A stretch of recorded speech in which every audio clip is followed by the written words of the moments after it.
The Lord be with you. and with your spirit. A reading from the Holy Gospel according to Mark. Glory to you, O Lord. On the first day of the feast of unleavened bread, when they sacrificed the Passover lamb, Jesus' disciples said to him, "Where do you want us to go and prepare for you to eat the Passover?" He sent two of his disciples and said to them, "Go into the city, and a man will meet you, carrying a jar of water. Follow him. Wherever he enters, say to the master of the house, 'The teacher says, where is my guest room, where I may eat the Passover with my disciples?' Then he will show you a large upper room, furnished and ready. Make the preparations for us there." The disciples then went off, entered the city, and found it as he had told them. And they prepared the Passover. While they were eating, he took bread, said a blessing, broke it, and gave it to them, and said, "Take it. This is my body." Then he took a cup, gave thanks, and gave it to them, and they all drank from it. He said to them, "This is my blood of the covenant, which will be shed for many. Amen, amen, I say to you, I shall not drink again the fruit of the vine until the day when I drink it new in the kingdom of God." Then after singing a hymn, they went out to the Mount of Olives. The Gospel of the Lord. Praise to you, Lord Jesus Christ. Please be seated. Gaya po ng sabi natin kanina, ngayon po ay pinagdiriwang po natin ng Solemnity of the Most Holy Body and Blood of Christ. Ang kabanal-banalang katawan at dugo ng ating Panginoong Hesukristo na ibinibigay niya sa bawat isa sa atin. Ito po ang pinakamahalagang aspeto ng ating pananampalataya. Kaya po sa ating katesismo, ano ang sabi dito? This is the source and summit of Christian life, ang pinagmumulan at rurok ng Kristiyanong pamumuhay. Gayon din po, kaya nga mapapansin niyo po sa lahat ng ating simbahan, sa lahat ng ating kapilya, ano po ang laging sentro? Ang laging sentro ay ang krus at ang altar ng ating Panginoon. Dahil po sa altar ng ating Panginoon, dito natin tinatanggap ang kanyang kabanal-banalang katawan at dugo. At alam niyo po, sa history po, sa kasaysayan po ng ating simbahan, nagkaroon na po tayo ng maraming himala. Maraming himala. Isang uri po ng himala diyan ay yung mga osya at yung mga alak na nagiging tunay na katawan at dugo ng ating Panginoong Hesukristo. Dito nga po sumikat yung malapit ng makanonize na santo, si Blessed Carlo Acutis. Dahil po isa po sa ginawa niya sa internet, kinolekta po niya yung mga accounts ng Eucharistic miracles. Sa buong mundo po, meron pong around 100 cases. 100 cases of miracles in 19 countries. Kinolekta po niya yon. Marami pong halimbawa kung saan po yung mga osya, sacred host, ay naging talagang katawan ng ating Panginoong Hesukristo. Hindi naman po natin required na paniwalaan ito, pero sa mata po ng ating pananampalataya, ito po isang malaking biyaya. Kasi gusto talagang sabihin ng ating Panginoon na ang aking binibigay sa inyo ay ang aking katawan at ang aking dugo. Sapagkat ito po yung katotohanan na pinanghahawakan ng ating simbahan nung simula pa po. Ang paniniwala natin ng ating Panginoon ay tunay na binibigay ang kanyang katawan at dugo para sa bawat isa sa atin. Magbigay lang po ako isang halimbawa po ng himala. Itong himala po ay nangyari po sa Italia noong 970 AD. Napakatagal na, hindi ba? 970 AD. Ito po ay nangyari sa Lanciano, Italy. Kung saan po, nung panahon pong yon, mayroon po isang batang pari. Kaordina lang niya, bata siyang pari, siya ay nagmimisa. Yung po pala, sa loob-loob niya, siya ay mayroong pagdududa. Siya ay nagdududa sa kanyang pagmimisa, sa loob-loob niya, pag ba kinoconsecrate ko ang banal na osya at alak, tunay nga ba itong nagiging katawan at dugo ni Kristo? Yan po ang kanyang naiisip, bagong pari siya. Talaga bang itong tinapay at alak, pag aking kinoconsecrate sa banal na misa, ay nagiging katawan at dugo ng ating Panginoong Kristo? At alam niyo po, isa po sa kanyang misa, habang siya ay nagmimisa, during consecration, nang tinaas na po niya ang ostya, ang tinapay, ito po sa harap niya ay nagbagong anyo, naging laman. Kaya nga po hindi na niya ito na-consume, naging tunay na laman. Gayon din po, nung tinaas niya ang kalis, yung alak, naging dugo. Hindi rin po niya na-consume. Kaya po kung tayo ay magpupunta po sa simbahang ito, sa Lanciano, Italy, ito po ay pinreserve. Ganyan naman po tayo, hindi ba? Kapag nagkakaroon ng himala, pinipreserve po natin yung mga relics, yung mga artifacts. Kaya ito po ay makikita nyo pa rin po sa Italia. Naka-display po yan. Nasa monstrance, may lalagyan, yung tinapay, pati yung alak. At maswerte po tayo ngayon sa ating panahon. Dahil nasa panahon po tayo ng modernong era. Modernong era kung saan maganda na po ang ating medisina, hindi po ba? Maganda na ang ating siyensya. At alam niyo po, ito pong hilimala na po ito ay isinailalim na sa laboratory test. Tunay nga ba yung katawan ni Kristo? Tunay nga ba yung dugo ni Kristo? At ilan po sa mga himalang nangyari po ay tinest na po ng siyensya sa mga laboratorio. Masa-search niyo po yan sa internet. Sabi nga po natin kanina, yan nga po yung kinulektang informasyon ni Blessed Carlo Acutis na malapit na maging santo. Kinolekta po niya yung mga Eucharistic miracles at ang ilan po dito ay na-test na po sa laboratorio. At alam niyo po, dahil nga po sa na-test na po ito sa laboratorio, marami pong tanong ang nasagot. Isa po tanong sa tanong dyan, kung yan talagang tinatanggap nating tinapay sa banal na Eucharistia ay katawan ni Kristo, alam niyo po kung ano po isa sa mga tanong na sagot dyan? Anong bahagi ito ng katawan ni Kristo? Hindi po ba? Naisip na po ba natin yon? Tayo ay lagi nagsisimba. Tinatanggap natin sa komunyon, katawan ni Kristo. Pero ano nga bang bahagi yan ng katawan ni Kristo? At ang resulta po ng laboratory test, ang osya po na naging laman, marami po yan tinest. Ito po pala ay bahagi ng puso, heart tissue. Kaya mga kapatid, sa bawat pagkakataon pong tayo ay tatanggap ng banal na komunyon, banal na katawan ng ating Panginoong Kristo, hindi po ba paggagamitan natin ng theology, ng theolohiya? Oo nga, ano kayang bahagi ng katawan ng ating Panginoon ang ibibigay niya sa atin? Tama, hindi ba? Yung pinakamahalaga, ang puso.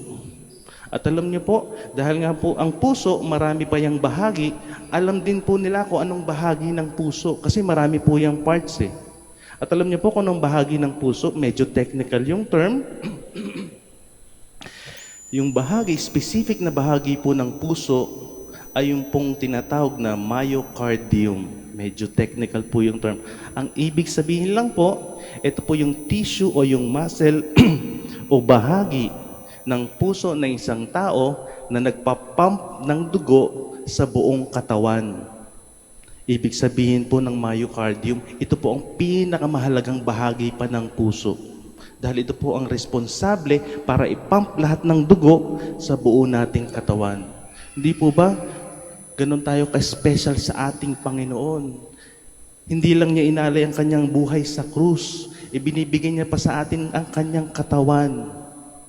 Pero anong bahagi ng katawan? Yung pinakamahalagang bahagi ng katawan ang puso ng ating Panginoon. At hindi lang doon nagtatapos, andun pa yun sa pinakamalagang bahagi ng pinakamahalagang bahagi ng kanyang katawan, ang myocardium. Ganon po tayo kamahal ng ating Panginoon. Ang binibigyan niya sa atin yung pinakamaganda. Ang binibigyan niya sa atin yung best. Ang gustong sabihin sa atin ng Panginoon, ganyan ko kayo kamahal. Mahal na mahal ko kayo. Bibigay ko sa inyo aking buhay. Bibigay ko sa inyo aking puso. Ang pinakamahalagang bahagi ng katawan. At isa rin po sa resulta na nalaman po natin, dahil nga po hindi lamang tinest yung tinapay na naging laman. Ang tinest din po is yung alak na naging dugo. At nung tinesting po, marami pong nalaman pero ang isi-share lang po natin ay yung blood type. Alam niyo po yon? May blood type ang ating Panginoon. Siyempre naman, kasi siya ay Diyos na naging tao. Kaya meron siyang dugo, meron siyang blood type. Medyo magkukonting science muli po tayo. Dahil po, sasagutin natin dito kung ano po ang blood type ng ating Panginoon. Pero una po sa lahat, meron po kasing 8 blood types. Di pa po, meron tayong O, A, B, and AB. 4 po. At dahil merong plus, saka minus, positive, negative, kaya po siya naging 8. At alam niyo po, sa dugo po pala, meron po kasi tayong, alam naman natin yung blood donation, di po ba? Meron po pala yung table, kung saan po, halimbawa, ang dugo mo ay O, meron lang na uri ng dugo na pwede kang mag-donate. Ganun po pala yan. Meron specific. Halimbawa, ang blood type mo ay B. Meron ka lang blood type na pwede mong bigyan ng dugo. Hindi mo mabibigyan lahat ng dugo. Ganun din po, may blood type na, halimbawa, ang blood type mo ay A, hindi mo pwedeng tanggapin lahat ng uri ng dugo. Meron po yung table. Kaya po merong 2 special po na blood type. 2 special na blood type, yung pong O negative, saka po yung AB positive. Kasi po pag ikaw ay O negative, ibig sabihin, pag magdodonate ka ng dugo, kahit sino pwede mong bigyan. Ang tawag sa'yo, universal donor. Gayun naman po, kung ikaw ay blood type AB+, ang ibig sabihin po nun, kahit kaninong dugo, pwede mong tanggapin. Ang tawag sa iyo ay universal receiver. Ito na nga po yung 2 special na blood type. Ano sa tingin niyo po ba ang blood type ng ating Panginoon? Naandyan lang po yan sa 2 yan. Ang ating Panginoon ba ay universal donor? Tagabigay ng dugo? O universal receiver, tagatanggap ng dugo? Ano po sa tingin nyo? Ang sagot po, ang blood type ng ating Panginoong Jesus ay AB+. Ibig sabihin, siya ay universal receiver. Inikilabutan na po ako. Kasi po, pag gagamitan na natin ng theology ito, ano ba ang ibig sabihin nito? Kasi nga po, pag tayo po'y nagkukumunyon, pumila na tayo nagkukumunyon, tinanggap natin katawan ni Kristo, amen. Tinanggap po natin ang ating Panginoon. Ang akala po natin ay tinatanggap natin ang ating Panginoon. Hindi po ba ganon? Kasi pag may kinakain tayo, kahit anong kainin natin, kanin, ulam, nagiging bahagi ng ating katawan. Pero sa ating Panginoon po iba. Sa ating Panginoon iba. Ibig sabihin, pag tayo nagkomunyon, tumagat tayo ng katawan ni Kristo, baligtad po ang nangyayari. Pag tinanggap natin ang ating Panginoon, tayo ang nagiging bahagi ng katawan ni Kristo. At ito po ang tinuturo po sa atin ng ating simbahan. Ito po ang tinuturo sa atin ng ating teolohiya. At tuwing tinatanggap natin ating Panginoon, baligtad, hindi natin siya nagiging bahagi. Tayo ang nagiging bahagi ng ating Panginoon. Kaya po nung pag nakita po yung lab test na yun, talagang totoo ang teolohiya. Talagang ang ating Panginoon ay universal receiver. Dahil ito po ang gustong gawin ng ating Panginoon. Makaisa ang bawat isa sa atin. Dahil mahal na mahal tayo ng ating Panginoon. Yan po ang dahilan kung bakit bumaba dito sa lupa ang ating Diyos. Mahal na mahal ko kayo, gusto ko kayong makaisa, ang bawat isa sa atin. Ganyan po tayo kamahal ng ating Diyos. Bumaba siya dito sa lupa, tiniis niya lahat ng hirap. Nung siya ay naging tao, nagkatawang tao, tiniis niya, naranasan niya lahat ng hirap ng pagiging tao. Hindi lamang yan, iniyalay pa niya ang kanyang buhay sa krus at sa altar. Dahil mahal na mahal niya tayo, gusto niyang makaisa ang bawat isa sa atin. Napakaganda po talaga ng ating pananampalataya. Napakaganda ng gustong mangyari ng ating Diyos para sa bawat isa sa atin. Kaya lang po, nakakalungkot po. Mas lalo na po, ako po ay nakapagbigay ng ilang recollection at mga retreat these past years. Nakakalungkot po. Pag po ako'y nakapagbigay ng mga recollection, mga retreat, karaniwan po sa mga estudyante, ang tinatanong ko po sino dito ang nagsisimba linggo-linggo? Nakakalungkot po ang resulta. Karaniwan po, di ba ang estudyante, mga around 40 yan. Pero ang karaniwan po nagsisimba linggo-linggo, less than 10. Nakakalungkot. Ngayon po, pinapaalala sa atin ng ating simbahan ang pinakamahalagang aspeto ng ating pananampalataya. Ang katotohanan ng pagmamahal ng Diyos sa bawat isa sa atin. Ang katotohanan ng pagbibigay ng Diyos ng kanyang katawan at dugo upang makaisa ang bawat isa sa atin. Pero sa panahon po ngayon, napakarami na pong hindi naman natin sinasabing binabaliwala. Siguro po yung napakaraming hindi na po nagpapahalaga dito. Ito po ang gustong sabihin ng Panginoon sa atin, sa bawat isa sa atin. Mahal na mahal ko kayo. Hindi ko lamang kayo inililigtas sa krus. Binibigyan ko rin kayo ng aking katawan at dugo dahil gusto ko kayong makaisa. Pero sa panahon po ngayon, napakarami na pong tao hindi nagsisimba linggo-linggo. Hindi na nagpapahalaga sa katotohanan ng pagmamahal ng Diyos sa bawat isa sa atin. Kaya mga kapatid, ngayong kapistahan po, dakilang kapistahan ng kabanal-banalang katawan at dugo ng ating Panginoon. Gawin po sana nating special intention. Pagtulungan po nating ipanalangin. Magtulong-tulong po tayong manalangin at mag-effort para maipahayag po ang napakahalagang katotohanan ito. Kung tayo man po ay yung kasama doon sa taong hindi po nagsisimba linggo-linggo, pag nilayan po natin ang katotohanan ito, ipanalangin po natin ang ating sarili. Dahil ginawa na po ng Panginoon ang lahat. Binigay niya ang kanyang buhay, ibinigay ang kanyang katawan. Sana po ang bawat isa sa atin ay makatugon ng naaayon sa pagmamahal na ibinibigay sa atin ng ating Panginoon. Kung tayo man po yung taong paminsan-minsan na nagsisimba, ito po ang ating pagnilayan ngayon, ang pagmamahal ng ating Panginoon. At nang sa gayon po, sa ating pananalangin, humingi po tayo ng sapat na biyaya na tayo'y makatugon talaga sa pagmamahal na ibinibigay sa atin ng ating Panginoon. At kung tayo naman po yung linggo-linggo na nagsisimba, sana po hindi po magtapos dito.